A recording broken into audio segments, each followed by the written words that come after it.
ბევრი ადამიანია, ვინც აცხადებს, რომ ღმერთის სწამს.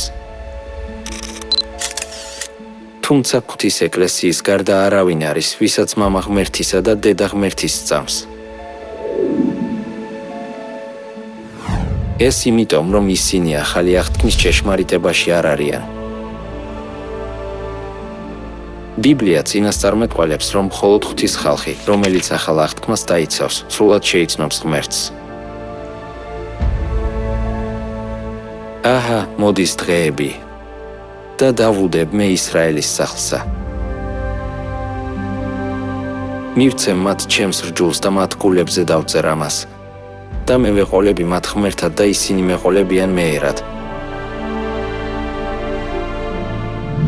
მან იწინასწარმეტყველა, რომ ის იქნებოდა მათი ღმერთი, ვინც ახალი აღთქმის კანონს დაემორჩილებოდა და მხოლოდ ისინი იქნებოდნენ მისი ხალხი.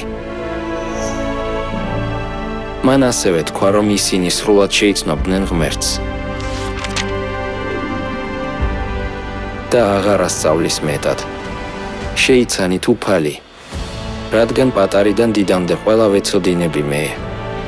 დაწერილია, რომ ისინი, ვინც ახალი აღთქმის კანონს გულებში აღიბეჭდავენ და დაიცავენ, სრულად შეიცნობენ ღმერთს, ისე რომ აღარ დასჭირდებათ თქმა, შეიცანი უფალი. ეს ნიშნავს, რომ ისინი იცნობენ ღმერთ ელოჰიმს, მამა ღმერთსა და დედა ღმერთს.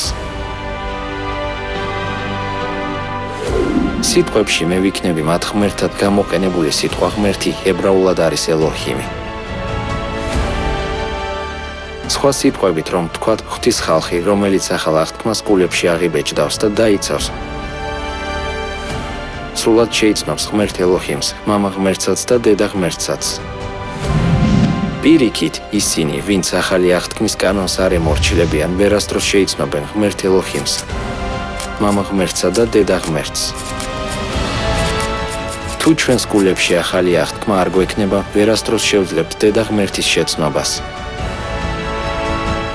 ამიტომ გთხოვთ, გაიგოთ და დაიცვათ ახალი აღთქმის კანონი, რათა ერწმუნოთ ღმერთი ელოჰიმი, მამა ღმერთი და დედა ღმერთი.